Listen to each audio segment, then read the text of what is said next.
Hello friends, क्या polycystic ovary PCO से permanent छुटकारा मिल सकता है?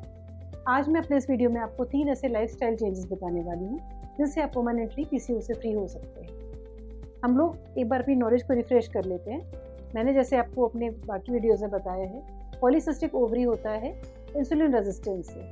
इंसुलिन हमारी ओवरीज के हार्मोन्स को इम्बैलेंस करता है, वहाँ से जो टेस्टोस्टेरोन है वो ज़्यादा रिलीज होने लगता है और हमारी बॉडी में चेंजेस जैसे कि increase facial hair, acne, obesity, मोटापा बढ़ना या इरेगुलर पीरियड, बांझपन की शिकायत और बालों का अधिक झड़ना, ये सभी प्रॉब्लम शुरू हो जाती हैं। इसी से परेशान पेशेंट्स हमारे पास आते हैं और वो डॉक्टर्स बदलते रहते हैं, लाइफस्टाइल चेंजेस कुछ दिन फॉलो करते हैं, फिर गिव अप कर देते हैं। आज मैं आपको थोड़ा सिंप्लीफाई करके कुछ बेसिक प्रिंसिपल्स बताऊंगी जिससे डेफिनेटली आपको कुछ ना कुछ मदद ज़रूर मिलेगी। आज हमारा टॉपिक इसलिए इतना इंपॉर्टेंट है क्योंकि कुछ चेंजेस तो आपको दिखाई देते हैं, पर कुछ चीज़ें जैसे कि आप increase risk of diabetes, blood pressure और हार्ट डिजीज़ के लिए हो जाते हैं, इसलिए बहुत इंपॉर्टेंट है इस बीमारी को जड़ से ख़त्म करें। तो आइए बात करते हैं कि कैसे इस बीमारी को हम जड़ से ख़त्म करें। और at the end of the video मैंने आपको कुछ टेक होम मैसेजेस बताए हैं, 5 take home messages which are very easy to remember और जो आप अपनी लाइफ में डेफिनेटली फॉलो कर पाएंगे।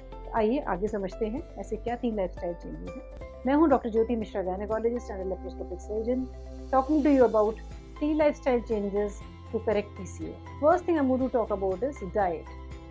आप नेट पे अगर डाइट सर्च करेंगे पीसीओ में तो आपको बहुत सारे चीज़ें मिलेंगी। एग खाएं ना खाएं, मिल्क पिए ना पिए, इंटरमिटेंट फास्टिंग करें या हमको शेक बेस्ड डाइट्स करें या हम केवल 1 मील इन अ डे लें। So I think it's very confusing.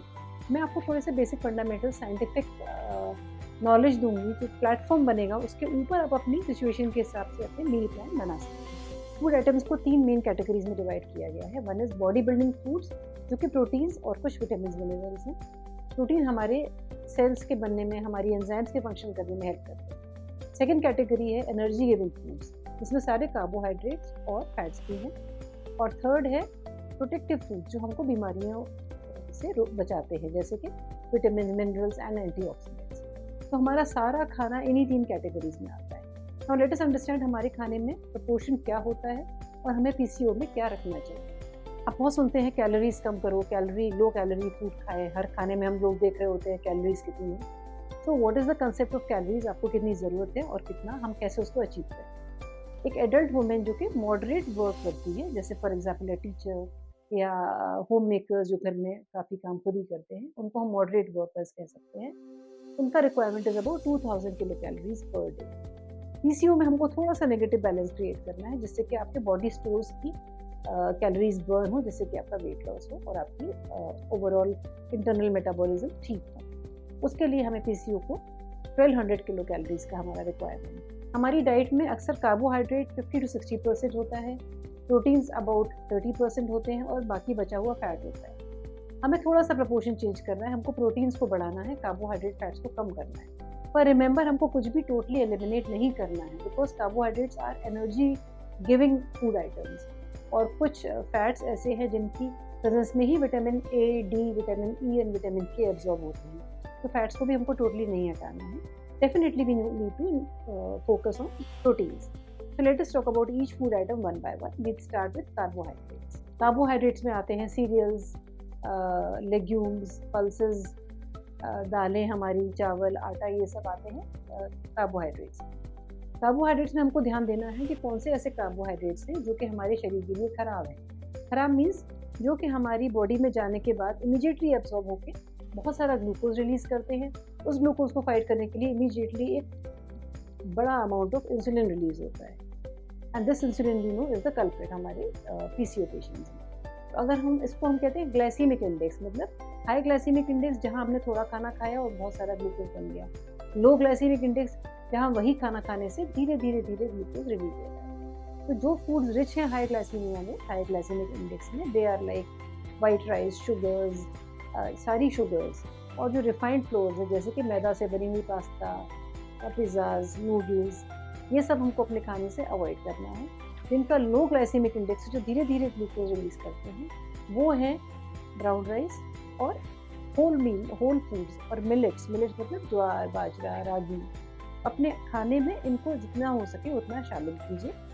ये बात हुई कार्बोहाइड्रेट्स के बारे में। Next comes protein. प्रोटीन मतलब हमारे बॉडी बिल्डिंग ब्लॉक्स जिनको कहना चाहिए, क्योंकि इन्हीं से हमारे सेल्स डिवाइड होते हैं, हमारी एंजाइम्स फंक्शन करती हैं और हमारी सारी मेटाबॉलिज्म सही से काम करती है। प्रोटीन्स का बहुत अच्छा सोर्स है एनिमल फूड, एग हुआ, फिश, नॉन वेज। तो जो नॉन वेज ईटर्स हैं they get good quality of protein, good amount of protein from their food. पर दिक्कत है हमारे वेजिटेरियंस की। जो लोग एग या नॉन वेज नहीं लेते उनको फिर दालों से, चना is a very good source of proteins, तो आपको चने, ग्राउंडनट्स और दालें ज़्यादा से ज़्यादा लें। नट्स में भी कुछ हद तक प्रोटीन मिलते हैं हमको, तो include that in your diet. Next food item is fat. Fat से हमको हमारे मन में आता है बटर, घी, तेल, जिसमें हम खाना फ्राई करते हैं। फैट बेसिकली दो तरह के होते हैं, सैचुरेटेड जो हमको एनिमल ओरिजिन से मिलता है जैसे कि घी, मक्खन, या फिर अनसैचुरेटेड जो हमको प्लांट सोर्स से मिलता है जैसे कि mustard oil, sunflower oil, soybean oil.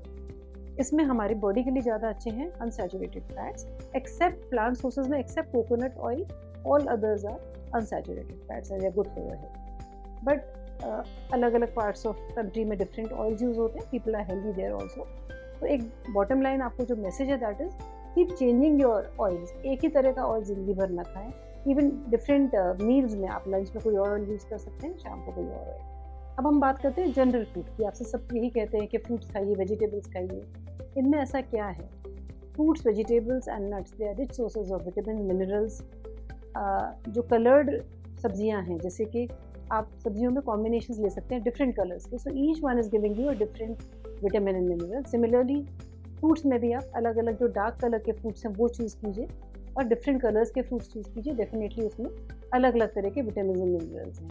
तो आपके खाने में कम से कम 2 बार आपको 2 फ्रूट्स तो खाने ही हैं दिन भर में। उसको आप एज अ फिलर ले सकते हैं, जब आपको मंचिंग का मन करे तब आप एक फ्रूट खा सकते हैं। तो प्लीज़ इंक्लूड फ्रूट्स, वेजिटेबल्स, खास करके हरे पत्ते वाली सब्जियाँ जो कि विंटर्स में बहुत अच्छी आती हैं, वैरायटी आती है, उसको आप तरह तरह से खा सकते हैं। कई बार लोग पूछते हैं हम कितने आलमंड्स खाएँ, कितने कैश्यूज़ खाएँ। इसका कोई हिसाब नहीं है, पर 1 स्मॉल हैंडफुल, एक छोटी मुट्ठी अगर आप थोड़े से ड्राई फ्रूट्स लेते हैं उसमें थोड़े थोड़े सभी कुछ आ जाएगा, that is good enough thing.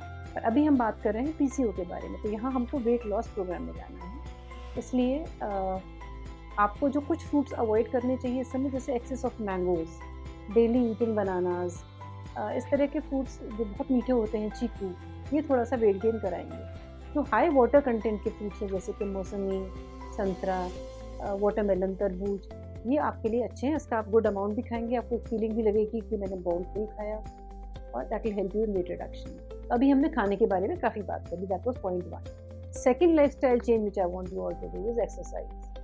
Exercise बड़ा छोटा सा वर्ड है, सभी पेशेंट्स कहते हैं हाँ मैं तो मेट्रो से जाती हूँ, तो मैं चल लेती हूँ, या मैं टीचिंग में हूँ तो मैं काफ़ी टाइम खड़ी रहती हूँ।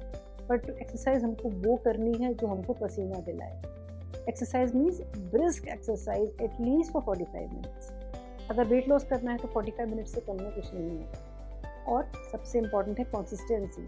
आपने 5 दिन किया और 2 दिन आप लेटे रहे तो फ़ायदा नहीं है। चाहे आप थोड़ा सा उस दिन थके हैं, इच्छा नहीं है, थोड़ा कम कीजिए, but definitely exercise. Now what all exercises can you do? ज़रूरी नहीं है कि आपको जिम या इंस्ट्रक्टर की ज़रूरत है। आप सिंपल रनिंग, जॉगिंग कीजिए। Jogging at a consistent pace, या फिर फास्ट वॉकिंग भी वही रिजल्ट्स देता है जो फास्ट रनिंग के होंगे। स्विमिंग एक बहुत अच्छी एक्सरसाइज है, और आजकल जुम्बा क्लासेस होती हैं, यंग गर्ल्स काफ़ी पसंद करती हैं जुम्बा क्लासेस। कुछ नहीं तो आप अपने कान में सिंपल अपना हेडफोन लगा के फिर डांस। तो dancing is a good exercise in a stress buster. आप सोचेंगे एक्सरसाइज से मुझे वेट लॉस तो इतना खास नहीं दिख रहा। आपका चाहे वेट लॉस दिखे ना दिखे, आपकी इंसुलिन रेजिस्टेंस जो है वो डेफिनेटली अंदर करेक्ट हो रही है जब आप डेली एक्सरसाइज करें। तो प्लीज़ आप उससे बच जाइए। ऐसा हो ही नहीं सकता कि अगर आप अपनी डाइट और एक्सरसाइज दोनों फॉलो कर रहे हैं और वेट लॉस ना हो। It will not happen in 15 days, don't give up. पर एक बार जब वो पैटर्न शुरू होता है ना, जब बॉडी जाती है नेगेटिव वैल्यूज में, then you start losing weight fast and then it will remain stable. तो आपको उस लेवल तक आने के लिए थोड़ी मेहनत तो शुरू में करनी ही पड़ेगी। There are no shortcuts in life. तीसरा लाइफस्टाइल चेंज मैं आपको बताने वाली हूँ, वो है reducing stress in life. Stress हमको केवल बॉडी से ही नहीं, माइंड से, हर तरफ से बीमार कर देता है, और इसका इफेक्ट आता है हमारी बॉडी के फंक्शंस पर। हर एक सेल के अंदर जो एंजाइम्स वर्क कर रहे हैं, जो मेटाबॉलिज्म हो रही है, सब कुछ इफेक्ट होती है हमारे स्ट्रेस से, क्योंकि एबनॉर्मल हार्मोन्स रिलीज होंगे। जो हम लाइफस्टाइल में चेंजेस ला सकते हैं वो है daily yoga and meditation. Pranayama, meditation is a very good way. आप जिस भी रिलीजन को फॉलो करते हैं उसको स्पिरिचुअल भाव से करेंगे तो और अच्छा है, ना करें तो एज एन एक्सरसाइज, क्योंकि ये बहुत सारी स्टडीज प्रूव कर चुकी हैं कि जब हम डीप ब्रीदिंग करते हैं हम ज़्यादा ऑक्सीजन अंदर ले रहे हैं और ये ऑक्सीजन अल्टीमेटली हमारे ही सेल्स को जा रही है। तो meditation has definitely got a scientific basis, और जब आप इसको रेगुलरली करेंगे यू विल स्टार्ट रियलाइजिंग आपका स्ट्रेस भी धीरे धीरे कम होने लगे। तो हमारे पूर्वज थे वो हंटिंग करके एक शिकार लाते थे और खाते थे, मतलब उनको सर्वाइवल के लिए खाना चाहिए। अब अर्बन एरियाज़ में खास करके इतना पैकेज फूड है, इतना एक्सेस में है किसी भी मॉल में जाने के, there so much taste and colour कि रेजिस्ट करना मुश्किल हो जाता है। अब चाहे कोई भी रेजीम फॉलो करे, चाहे इंटरमिटेंट फास्टिंग करें या कोई फिक्स मील्स खाएं, सबसे इम्पॉर्टेंट है जब बॉडी मांगे, मीन्स आपकी बॉडी को भूख लगे, एक्चुअल भूख लगे, तभी खाना दीजिए। Just for the sake of it कि 2 बज के लंच टाइम है इसलिए मुझे खाना है, ये नहीं करना है। क्या खाएं और कैसे खाएं? क्या खाएं मीन्स जो आपके एरिया का लोकल प्रोड्यूस है वही खाइए, जो सीजनल सब्जियां और फ्रूट्स हैं वो खाइए, बिकॉज बाकी तो सब कोल्ड स्टोरेज की हैं, इसमें पेस्टिसाइड्स भी यूज़ किए गए हैं। हम हर जगह कहते हैं जितने हो सके कच्ची सब्जियां खाएं, कच्चे फल खाएं, और फलों के भी जूस से बेटर है आप होल फ्रूट खाइए, क्योंकि इसमें आपको फाइबर्स मिलेंगे जो कि स्टूल्स रेगुलर कराता है, कॉन्स्टिपेशन की प्रॉब्लम नहीं होती। सब्जियां जितनी कच्ची खा सकते हैं उतना अच्छा है, और कुकिंग भी करें तो ढक्कन लगा के करें, लो फ्लेम पे करें, ऑयल मिनिमम से मिनिमम यूज़ करें, और रीहीटिंग ऑफ ऑयल ना करें। कई बार वही तेल में बार बार खाना बनता है तो उसको आप अवॉइड करें, अदरवाइज उतने ज़्यादा उसमें से ऑक्सीडेंट्स रिलीज होते हैं। एंड कैसे खाएं ये भी बहुत इंपॉर्टेंट चीज़ है। खाना भी एक हमारी लाइफ का बहुत इंपॉर्टेंट पार्ट है, तो टीवी चला के या मोबाइल में कुछ वीडियोस देखते हुए खाना अवॉइड करें। और टिप देना चाहूँगी आपको, नॉर्मली होता है टेबल पे बहुत सारे कैसेरोल्स में खाना रख जाता है, फिर हम परसते जाते हैं, खाते जाते हैं, परसते जाते हैं। तो बेटर है आप अपनी छोटे साइज़ की प्लेट लीजिए and go and fill it up in the kitchen and then come. और लास्ट मैसेज जो मैं आपको देना चाहूँगी, जो टेक होम मैसेज है, दैट इज़ स्ट्रेस। स्ट्रेस तो देखिए ज़िंदगी में हमेशा रहेगा, चाहे वो प्रोफेशन का हो, चाहे आज बच्चे छोटे हों या बड़े हों, आपकी शादी हुई है नहीं हुई है, तो हमको स्ट्रेस के साथ जीना है और खुश होकर जीना है। उसको लड़ने का यही तरीका है जो मैंने पहले बताया। मेडिटेशन इज़ अ वंडरफुल वे। आपको शुरू में थोड़ा लगेगा कि आपके बहुत सारे थॉट्स भी आएंगे, but gradually something will start changing, something will start sinking. I follow meditation and most of the people known to me, I insist कि आप लोग भी meditation जरूर करें। देखिए साइंस में होता है पहले प्रूफ मिलता है तब हम उसको फॉलो करते हैं। ये जो सब चीज़ें इनका कोई दिखता हुआ प्रूफ नहीं है, जब आप करेंगे तो आपको साइंटिफिक रिजल्ट्स डेफिनेटली मिलने लगेंगे। तो कंक्लूड करने से पहले मेरे सारे पीसीओडी पेशेंट्स के लिए ये मैसेज है कि आपको भले ही दवाइयाँ बीच बीच में चलती रहेंगी, चाहे आपका फर्टिलिटी का प्रॉब्लम हो, एक्सेसिव हेयर ग्रोथ हो या इरेगुलर पीरियड्स हो, पर जो लॉन्ग टर्म फ़ायदा करेगा और जो आपकी दवाइयों के भी असर को ज़्यादा करेगा, that is these lifestyle changes. तो प्लीज़ ये फॉलो करें, स्ट्रिक्टली फॉलो करें, और धीरे धीरे पाएंगे आपको दवाइयों से छुटकारा मिल गया है, because PCOD is a lifestyle disorder और उसको हम लाइफस्टाइल से ही क्योर कर सकते हैं। जैसा कहा जाता है 21 दिन लगते हैं कोई भी हैबिट बनाने, तो आप अपनी इस healthy lifestyle including diet, exercise and stress management, इन तीनों को अगर फॉलो करेंगे 21 डेज में आपको रिजल्ट्स खुद ही आपकी बॉडी डिमांड करेगी। अगर आपका एक्सरसाइज का टाइम है तो body will make you do exercise, शाम का या सुबह का मेडिटेशन का टाइम है तो उसके दिन आपको खुद ही अच्छा नहीं लगेगा। ये केवल पीसीओ तक निर्मित ना रखें, आपकी तबीयत ठीक हो जाए फिर भी आपको कंटिन्यू करना है, क्योंकि अभी आप बेटर महसूस कर सकती हैं, पर कुछ दिनों में वही हार्मोन चेंजेस वापस आपको उसी जगह ला के खड़ा करते हैं। So for a healthy living, please follow these lifestyles. 3 things I have talked about: diet, exercise and stress management. और मुझसे जुड़े रहने के लिए प्लीज़ मेरे चैनल को सब्सक्राइब करें और नोटिफिकेशन आइकन बेल को ज़रूर रिंग करें। Till then, take care. Goodbye. See you soon.